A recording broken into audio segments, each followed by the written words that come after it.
नमस्कार बच्चों, Excel tuition इस चैनल में आपका सभी का स्वागत है। इस वीडियो में हम शतकों का शहंशाह सचिन तेंदुलकर पार्ट में प्रश्न उत्तर देखेंगे। तो चलो शुरू करते हैं। निम्नलिखित गद्य खंडों को ध्यानपूर्वक पढ़कर उनके नीचे दिए गए प्रश्नों के उत्तर लिखिए। उनकी मां रजनी बीमा कंपनी में अधिकारी थी। पिता रमेश तेंदुलकर अध्यापक होने के साथ मराठी के साहित्यकार भी थे।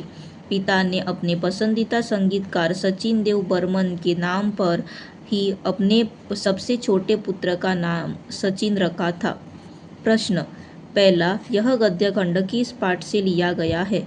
जवाब, यह गद्यखंड शतकों का शहंशाह सचिन तेंदुलकर पाठ से लिया गया है। दूसरा, इस पाठ के लेखक का नाम क्या है? जवाब, इस पाठ के लेखक का नाम सुंदर चंद्र ठाकुर है।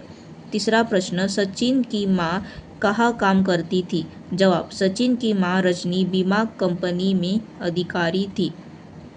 चौथा, सचिन के पिता किस रूप में जाने जाते थे? जवाब, सचिन के पिता रमेश अध्यापक और मराठी के साहित्यकार के रूप में जाने जाते थे। पांचवा प्रश्न, पिता ने सचिन का नाम सचिन क्यों रखा?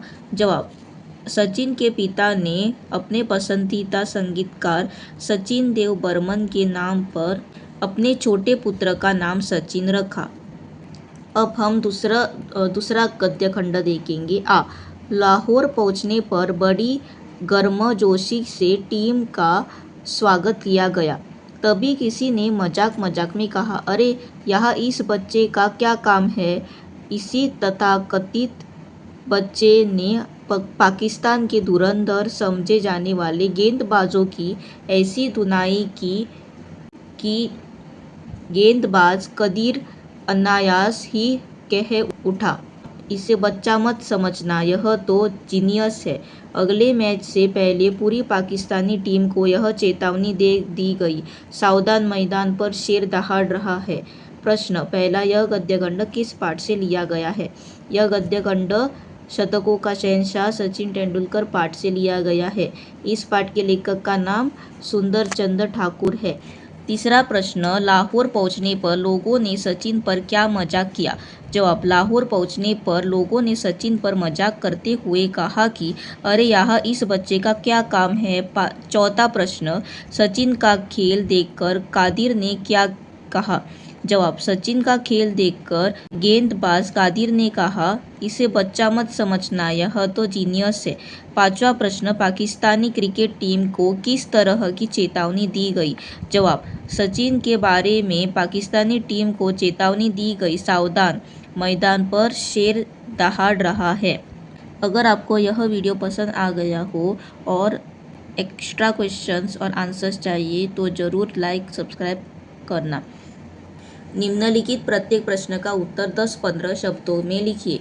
पहला, अल्बर्ट आइंस्टाइन ने गांधी जी के बारे में क्या कहा था? जवाब, अल्बर्ट आइंस्टाइन ने गांधी जी के बारे में कहा था, शायद आने वाली पीढ़ी को यह विश्वास करना भी कठिन हो जाएगा कि हार्ड मांस का बना हुआ एक ऐसा इंसान कभी इस धरती पर पैदा हुआ था। सिर्फ सचिन है जो मेरी तरह खेलते हैं, ऐसा किसने कहा था? जवाब, सिर्फ सचिन है जो मेरी तरह खेलता है, ऐसा दुनिया के महानतम क्रिकेटर डॉन ब्रैडमैन ने कहा था। तीसरा प्रश्न, सचिन का जन्म कब हुआ और कहाँ हुआ? जवाब, सचिन का जन्म मुंबई के एक सम्भ्रांत महाराष्ट्रियन परिवार में 24 अप्रैल 1973 को हुआ।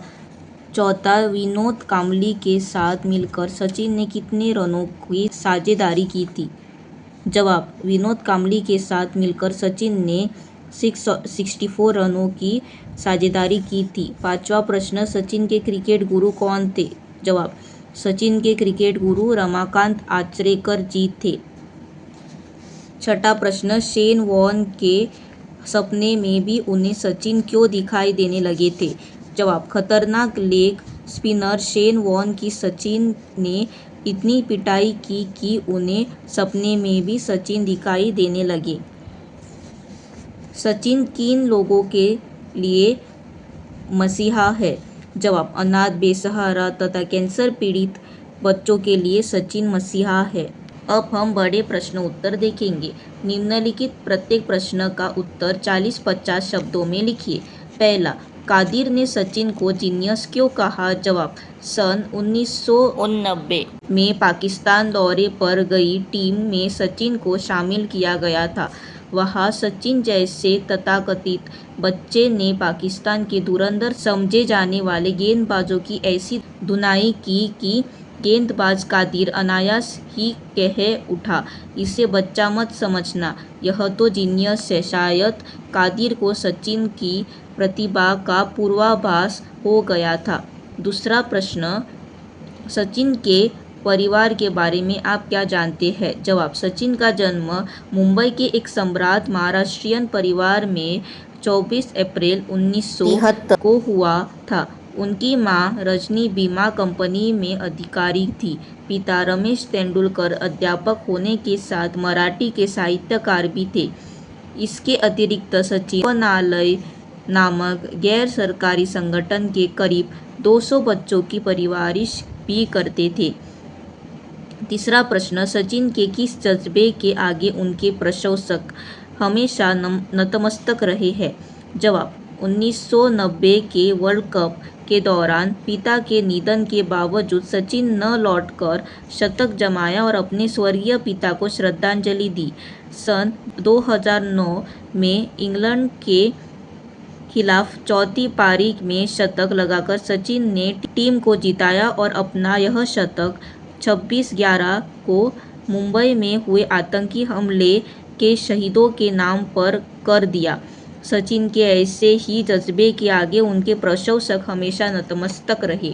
बच्चों, अगर आपको यह वीडियो पसंद है और वीडियो के दौरान नए नए प्रश्न के उत्तर और सॉल्यूशन आपको मिल ही रहे हैं, अगर आपको यह वीडियो पसंद है तो ज़रूर सब्सक्राइब कर देना। सब्सक्राइब करने के बाद आपको चैनल से अगर कोई न्यू वीडियो पोस्ट हो चुका है तो आपको नोटिफिकेशन आ जाएगा। तो चलो देखते हैं चौथा प्रश्न। वर्ल्ड कप जीतने की सचिन को तमन्ना किस प्रकार पूरी हुई? जवाब, 1983 में भारतीय टीम ने वर्ल्ड कप जीता। तब सचिन 10 वर्ष के थे। तब उनके दिल के कोने में एक इच्छा ने जन्म लिया कि वे भी विश्व विजेता क्रिकेट टीम के एक सदस्य बने। दृढ़ परिश्रम और आत्मविश्वास के बल पर सचिन ने अपनी इच्छा को सन 2011 में मूर्त रूप दे दिया। मुंबई के वानखेड़े स्टेडियम में भारतीय टीम विश्व विजेता बनी। इस तरह वर्ल्ड कप जीतने की सचिन की तमन्ना पूरी हुई। पांचवा प्रश्न, सचिन ने अपना सामाजिक उत्तरदायित्व कैसे निभाया है? जवाब, सचिन ने अपना सामाजिक उत्तरदायित्व बड़ी खूबी से निभाया है। अनाथ, बेसहारा तथा कैंसर पीड़ित बच्चों के लिए तो सचिन साक्षात मसीहा है। उन्होंने अपनालय नामक गैर सरकारी संगठन के करीब 200 बच्चों की परवरिश की जिम्मेदारी ली और आज भी इसे निभा रहे हैं। छठा प्रश्न, सचिन के व्यक्तित्व की क्या विशेषताएं हैं? जवाब, सचिन क्रिकेट के भगवान तथा महानतम खिलाड़ी के अलावा एक मृदुभाषी, शांत स्वभाव के इंसान है। वे वरिष्ठ खिलाड़ियों की इज्जत करते हैं और जूनियर खिलाड़ियों को प्रोत्साहित करते हैं। मान सम्मान, प्रतिष्ठा और धन उन्होंने अपनी लगन, मेहनत और आत्मविश्वास से कमाया है। क्रिकेट को ही वे अपना जीवन मानते हैं। साथ ही साथ धार्मिक रुचि के भी है। वे रोज मंदिर में जाना पसंद करते हैं। अनाथ, बेसहारा और कैंसर पीड़ित बच्चों के लिए तो सचिन साक्षात मसीहा है। देश की नौजवान पीढ़ी के वे हीरो है और बच्चों के आदर्श। धन्यवाद। Do like, share and subscribe our channel for more such amazing videos.